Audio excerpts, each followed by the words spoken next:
E aí, pessoal, sejam todos muito bem-vindos, ou de volta, ou pela primeira vez. Eu sou o professor Pinguim e hoje a gente tem um exercício temático para o dia de hoje. Hoje é um dia que muitos matemáticos acham um dia especial, é o dia do Pi. Embora exista uma chance de que você não tenha visto esse vídeo no dia do Pi, esse vídeo foi lançado no dia do Pi de 2024, se tudo der certo na mesa de edição. E a ideia é fazer um exercício que envolva o número Pi. Nesse caso em especial, com uma das possíveis definições do π. Π tem mais de uma definição possível. Uma delas é a definição em cálculo 1, de como você deduzir o número π. Eu admito que eu, em particular, não gosto desta definição do π. Acho a definição de geometria mais bonitinha de π é o comprimento da circunferência dividido pelo diâmetro. Mas isso, no mínimo, dá um bom exercício de cálculo 1, que eu espero que vocês gostem. Bora lá, vamos começar? Então vamos lá, vamos para o exercício resolvido de hoje, o exercício de cálculo 1. O enunciado dele é bem simples. Utilizando integrais, calcule o comprimento formado pelo gráfico de x² mais y² igual a 1, quando y maior ou igual que zero. Ou seja, é o círculo x² y² igual a 1, círculo de centro na origem, raio 1. Y maior ou igual que zero é só a parte de cima do círculo, então vai ser meio comprimento de circunferência. Para resolver esse exercício, a gente precisa saber de algumas poucas coisas. A primeira, a fórmula para calcular o comprimento de curva. A fórmula é dada por essa integral, ela é a integral entre a e b da raiz quadrada de 1 mais a derivada da função ao quadrado, tudo isso integrado em x. A e b são os limites da curva, se você tem o gráfico, vai ser os extremos à esquerda e à direita dela. Y igual a f de x é a função que determina como é o gráfico da curva. O que num desenho, se a gente quiser calcular o comprimento dessa linha vermelha, y igual a f de x a gente vai trocar pela função que dá o desenho dela, derivar, elevar ao quadrado, somar 1, tirar a raiz quadrada e fazer a integral nesse intervalo de a até b, que nesse desenho que eu usei aqui de exemplo é entre 1 e 3. Mas uma integral genérica poderia ser quaisquer pontos genéricos a e b. Além disso, a gente vai precisar saber a regra da cadeia para derivadas. Se você tem a derivada de uma função composta, a derivada dela é a derivada do de fora, sem mexer no de dentro, tudo isso vezes a derivada de quem está lá dentro. A regra da derivada para polinômios, a derivada de x elevado a qualquer número é o número vezes x elevado ao número menos 1. E uma integral que está tabelada é a integral de 1 sobre raiz de 1 menos x². Essa integral é o arcosseno. Existem alguns jeitos de explicar o porquê disso. O mais fácil é porque a derivada de arcosseno é 1 sobre raiz de 1 menos x². A dedução disso seria um bom exercício, é uma ideia legal para fazer no futuro. Bom, vamos resolver esse problema. A ideia é, como a gente quer saber o comprimento da curva, é usar a fórmula que calcula o comprimento de arco. Ela é integral de a até b da raiz de 1 mais f' de x ao quadrado. A gente precisa definir primeiro quem é f de x e também quem são os limites a e b antes de começar a fazer a conta.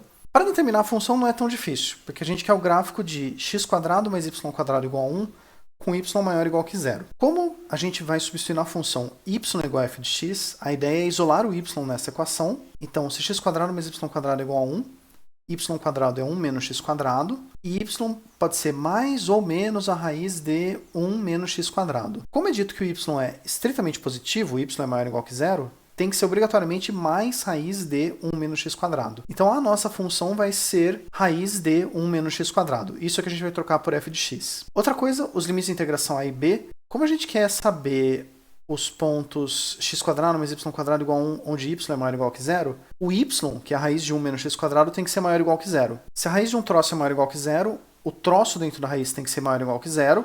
Só a raiz de coisas positivas são positivas. Jogando x para o outro lado somando, a gente tem que 1 é maior ou igual que x² ou x² é menor que 1. E os únicos números que ao quadrado são menores que 1 são os números que estão entre menos 1 e 1. Porque qualquer coisa um pouquinho maior que 1 ao quadrado passa, qualquer coisa um pouquinho menor que menos 1 ao quadrado fica maior que 1. Então esses são os pontos x que a gente quer, que interessam, o nosso intervalo onde o gráfico está bem definido. Então nossos pontos a e b vão ser respectivamente 1 e menos 1. Nota de rodapé, uma forma alternativa seria ver pelo gráfico da função. Como a nossa função é o círculo, centro na origem, raio 1, no eixo x o desenho dela vai de menos 1 a 1, e esses são os limites de integração. É um jeito mais geométrico, menos algébrico, tão certo quanto o que a gente fez aqui. Agora que a gente sabe isso, a gente pode calcular o comprimento de arco fazendo integral. Para não carregar muita notação, é mais fácil a gente primeiro simplificar a expressão antes de integrar. Primeira coisa, calcular a derivada. A derivada da raiz de 1 menos x² é a mesma coisa que a derivada de 1 menos x quadrado elevado a meio. E aqui a gente vai usar a regra da potência. Cai o meio, e a gente tem 1 menos x quadrado elevado a meio menos 1. Só que não é só o x, é um troço, é uma função composta. Então, pela regra da cadeia, a gente tem que fazer isso vezes a derivada do carinha que está lá dentro. E aí, meio menos 1, você tem metade menos 1, que são duas metades, você fica devendo uma metade. Então aqui o expoente é menos meio. Derivada de 1 é 0, derivada de menos x quadrado, derivada de polinômio, cai o 2, fica menos 2x.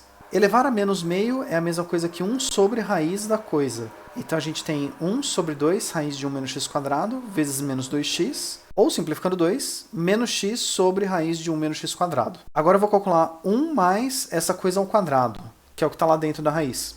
Agora eu vou calcular 1 mais essa coisa ao quadrado, que é o que está dentro da raiz, que vai ser integrada. Primeira coisa é fazer a conta ao quadrado. Menos x ao quadrado é x quadrado.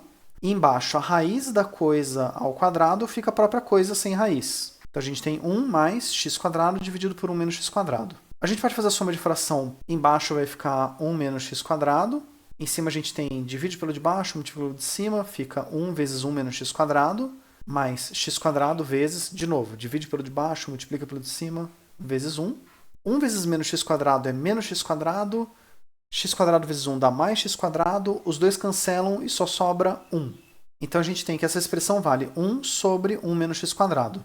Então o comprimento de arco é a integral de menos 1 a 1 da raiz de 1 sobre 1 menos x quadrado. Raiz de 1 vale 1. E essa integral, por conveniência, é uma integral que está tabelada, a gente sabe o valor dela. Essa integral é conhecida, ela vai valer arco seno. Então o comprimento de arco é a integral de menos 1 a 1 dessa função. Ele é arcseno de x, para x substituído entre menos 1 e 1, que vai ser arcseno de 1 menos arcseno de menos 1. O arcosseno ele é uma função que te diz qual é o ângulo em radianos no qual seno vale o negocinho. Então, arcosseno de 1 é o ângulo cujo seno vale 1. Em graus seria 90 graus, em radianos, π sobre 2. Arcosseno de menos 1, mesma coisa. Em graus ele seria menos 90 graus, em radianos ele é menos π sobre 2. E com isso a gente conclui que o nosso comprimento de arco, que era arcseno de 1 menos arcseno de menos 1, ele é π sobre 2 menos menos π sobre 2, ou π sobre 2 mais π sobre 2, também conhecido como π. A gente encerra, dá um destaque e ainda diz feliz dia do π. Espero que vocês tenham gostado desse exercício temático sobre o dia do π. Acho que estava bem jogado na cara que o resultado final seria π, porque é um vídeo temático. Fora isso, também tem a parte de geometria, que era o comprimento de meio círculo.